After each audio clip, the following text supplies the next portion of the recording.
Have relations between the US and China soured to the point of no return? Chinese leaders threaten retaliation for the closure of its consulate in Texas. From trade to security and human rights, will the superpowers find room for compromise? This is Inside Story.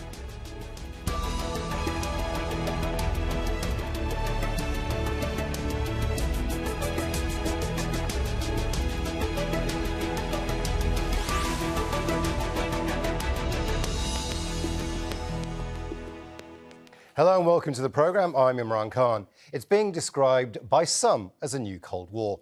Relations between the US and China are unravelling quickly.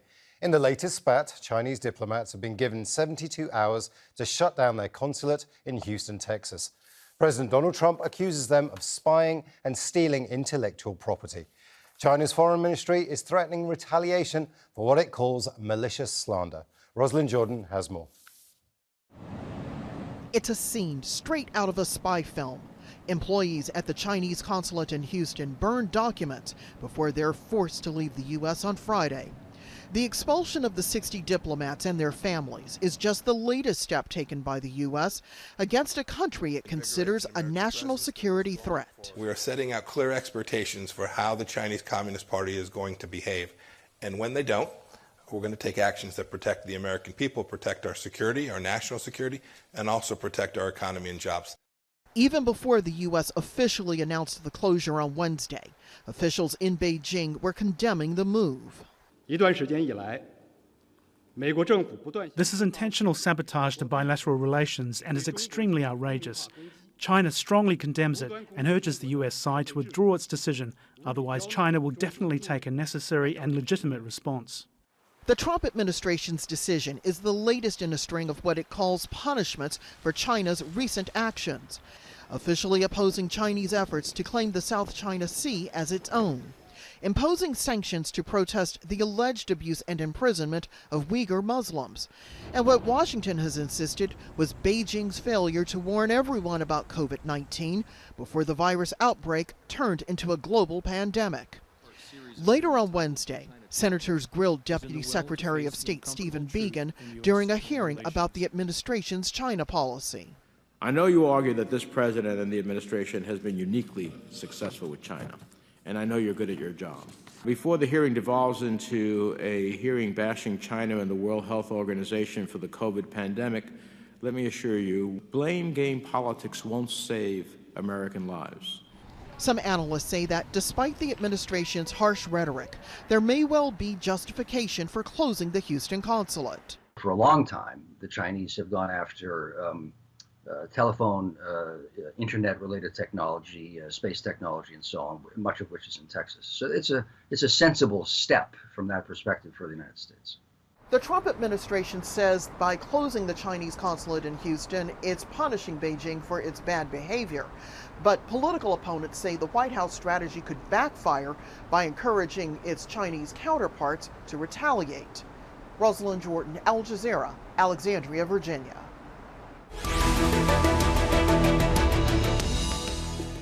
Let's bring in our guests. In Beijing, we have Wang Huiyao. He's the president and founder of the Center for China and Globalization think tank. In Brussels, we have Theresa Fallon. She's the director of the Center for Russia, Europe, Asia Studies, which is also a think tank. And in Washington, D.C., Peter Roff is a contributing editor at Newsweek magazine. Welcome to you all. I want to begin in Brussels with you, Theresa Fallon. There really seems to be three things that are going on here. Firstly, this is either an escalating trade war, which is about to become a Cold War between the US and China, or it's a failure of diplomacy, or that this is a recognition that China is not an actual ally of America, but a competitor. Which one is it? I think it's been very clear with the national security strategy of the Trump administration that China is seen as a competitor and also as someone to cooperate with.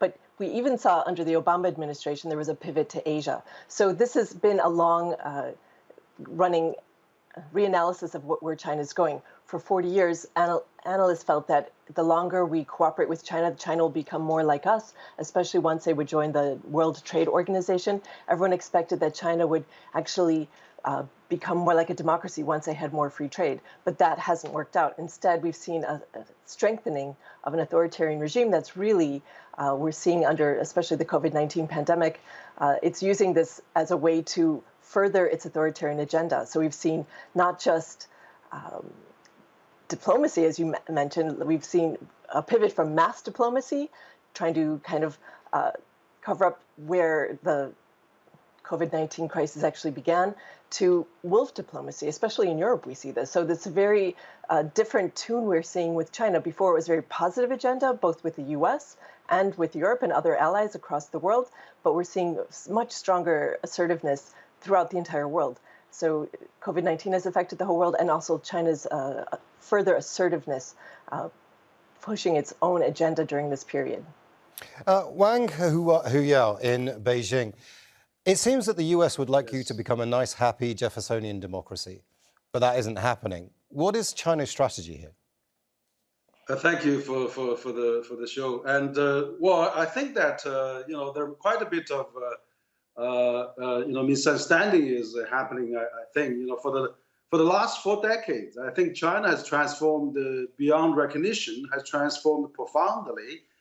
China was one of the poorest country, one of the poor country in the world, but now it become the second largest economy.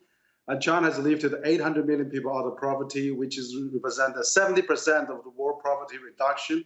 And China has become the largest trading nation with 130 countries. And China has contributed over, you know, 1/3 of the world GDP growth.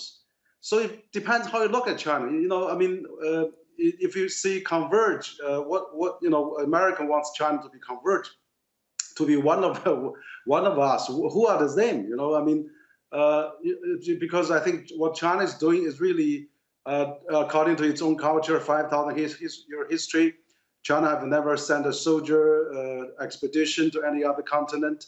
China has been really largely peaceful, and so China has been peacefully rise. I think that it's actually contribute to the world, particularly, you know, to the world economy.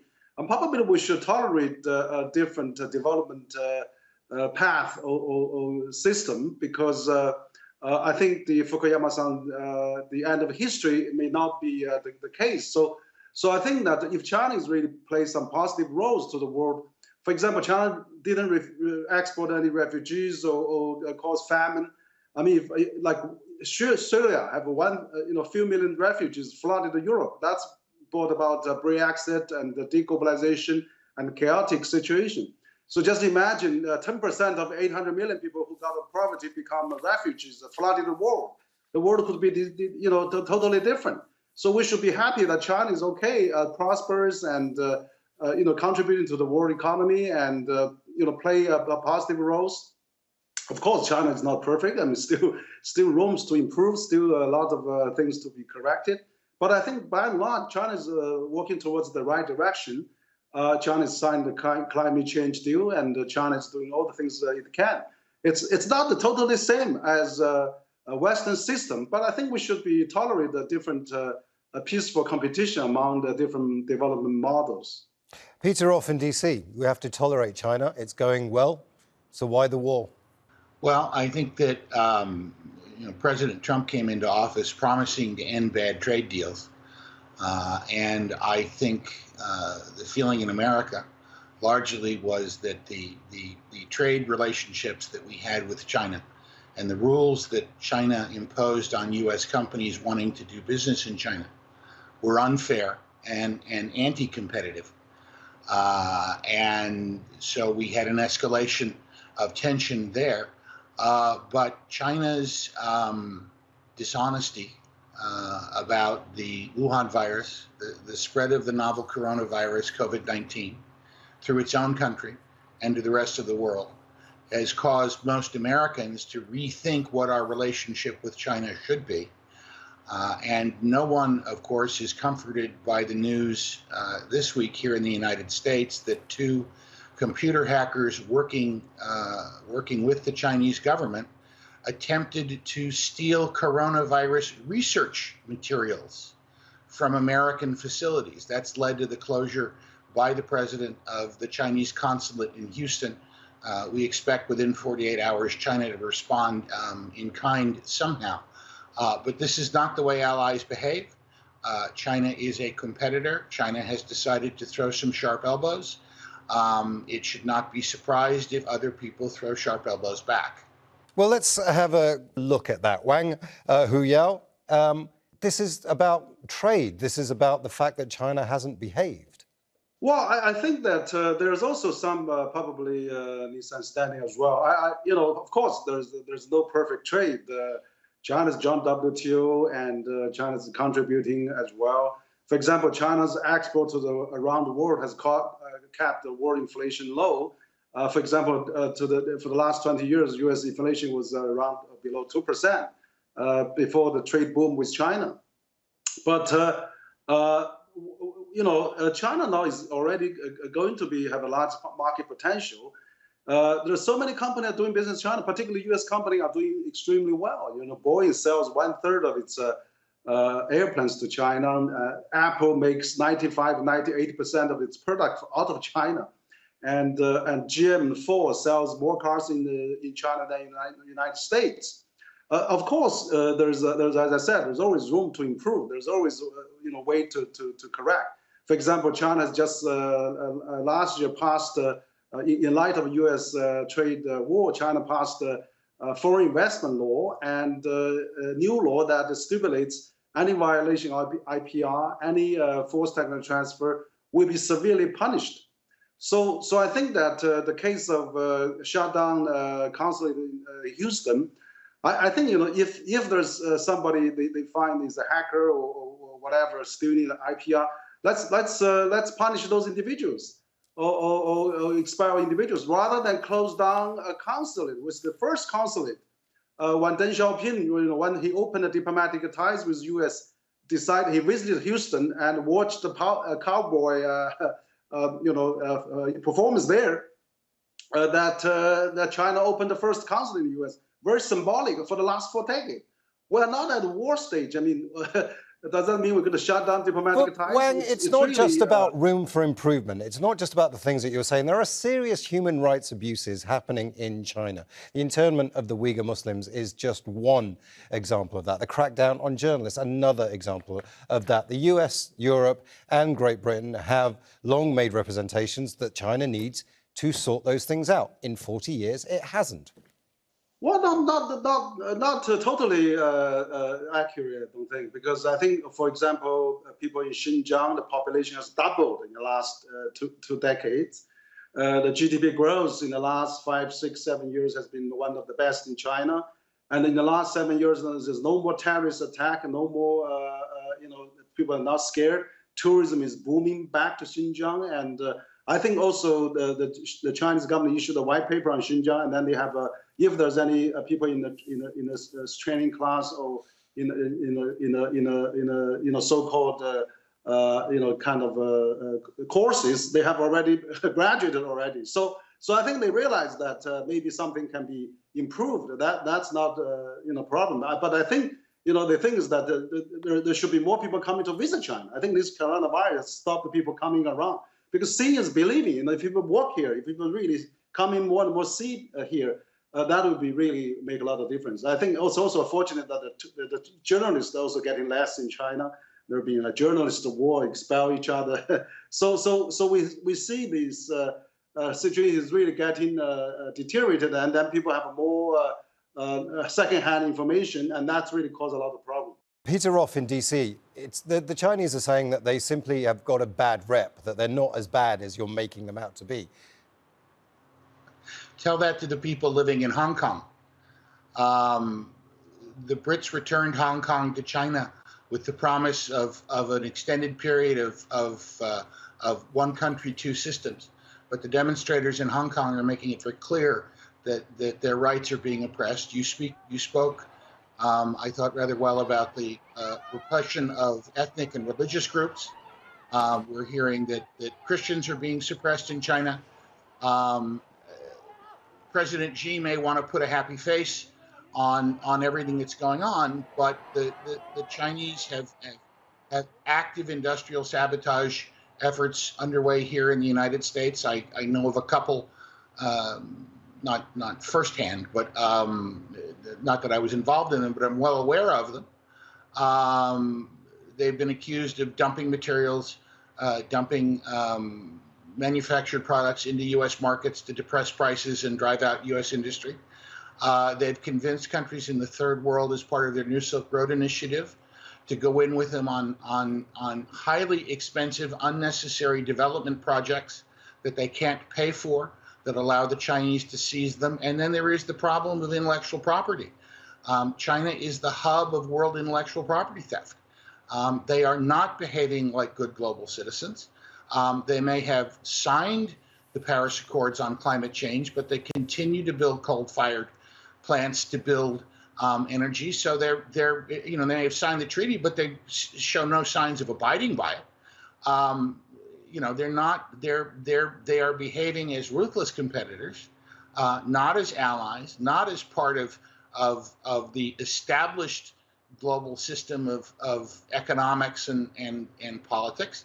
And they should not be surprised that people are beginning to notice. It's notice that's long overdue. And they should not hide behind the idea that this is all just a misunderstanding. Theresa Fallon in Brussels. China is simply too big, too powerful, and now too rich for anybody to really put it under any pressure. Is that a fair statement? Well, China is huge, as you mentioned, and unlike the Soviet Union, they have trade relationships with the entire world, and they're one of the largest trade partners to many countries around the world. So what we see now is the approach of the U.S. government now is considered constrainment. So we cannot contain it, but it could be constrained. And we're seeing also, this post-COVID-19 blowback. There has been a huge awakening. Even before COVID-19 pandemic, there were also leading indicators of public opinion showed countries were turning away from China. There was debt trap diplomacy, not following international rules and norms. Even when they lost the support of the German Federation of Business, which was very pro-China, because they were unable to repatriate funds. They were new rules and regulations by Beijing made Chinese Communist Party members had to be on the board of these companies. They didn't know how to work with them. And after all these years, 7 years, for example, Europe has been trying to negotiate a bilateral investment treaty or a comprehensive agreement on investment. They just changed the name to try to show that there was some progress. But this has been going on for 7 years. And we just had the EU-China summit last month, and it was the worst outcome, I think, in a very, very long time between EU-China relations. So it's a real barometer of disappointment with unfulfilled promises by Beijing.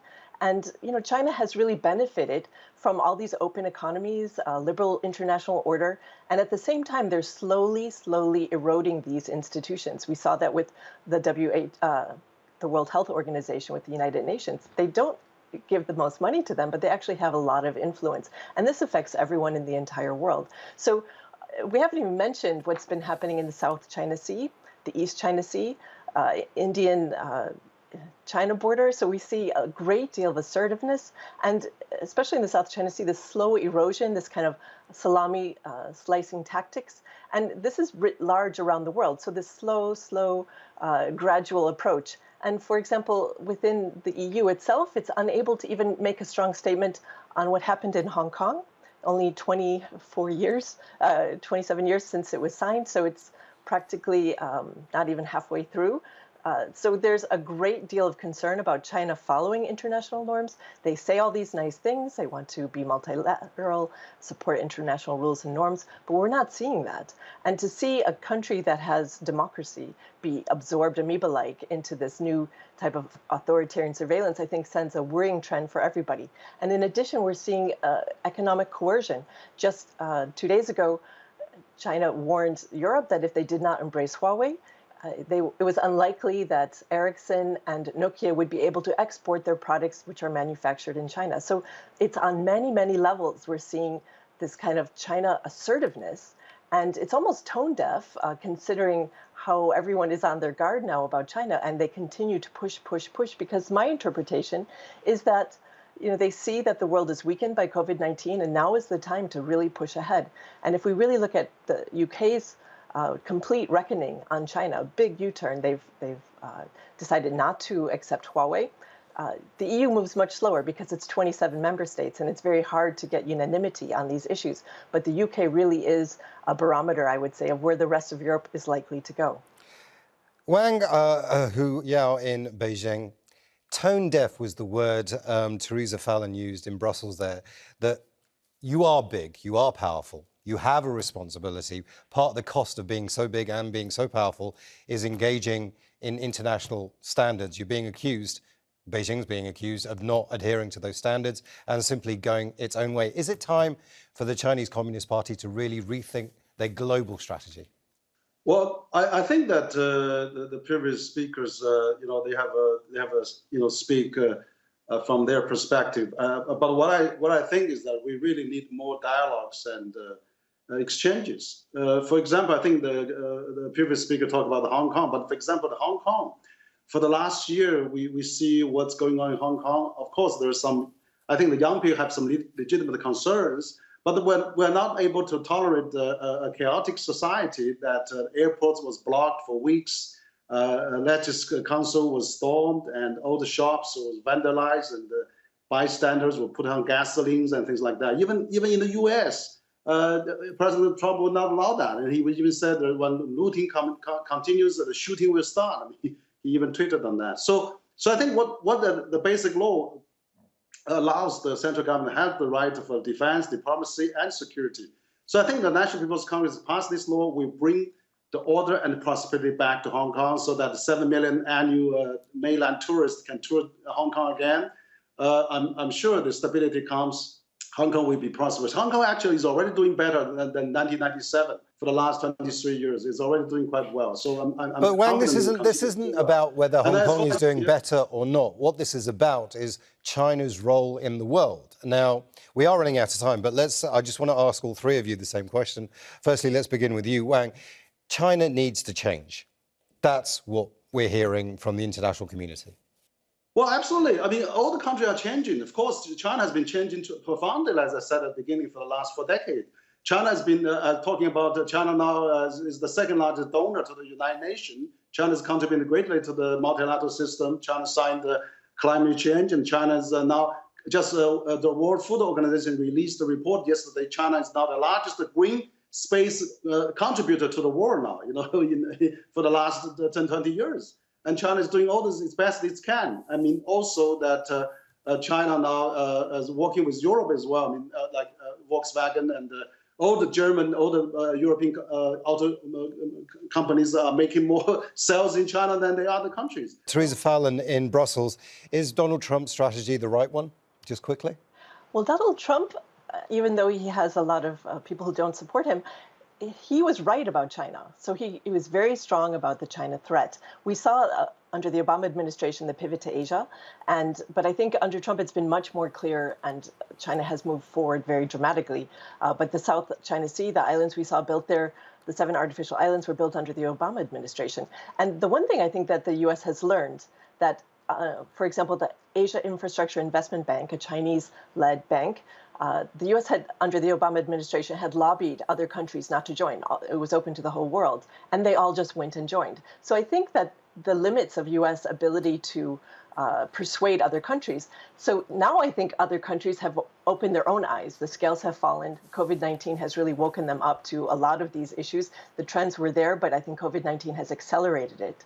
And I think that unless not just the U.S., but middle powers, that everyone joins together to somehow create a balancing coalition to help constrain China's influence, because we're really seeing them moving very rapidly now during this period of crisis. Sorry, we are running out of time, and I do want to come to Peter Roff. I hate to cut you off, Theresa, and to you as well, Wang Huiyao. Peter in DC, is it time now for the international community to all come together and constrain China at the very least? It'd be nice, but I find the international community always has a difficulty coming together to do anything. I do think there's a growing awareness of what China is now doing under President Xi, that the time is now to be tough on China, to be tough with China. I suspect that you will see U.S. companies pulling out of China They may relocate to Vietnam, they may relocate to Thailand, they may relocate to Korea, or they may come back to the United States. That's not good for the Chinese. I want to thank all our guests, Wang, Huiyao, Theresa, Fallon and Peter Roff. And thank you too for watching. You can see the programme again anytime by visiting our website, aljazeera.com. And for further discussion, go to our Facebook page. That's facebook.com/AJ Inside Story. And you can also join the conversation on Twitter. We are at AJ Inside Story. From me, Imran Khan, and the whole team here in Doha, bye for now.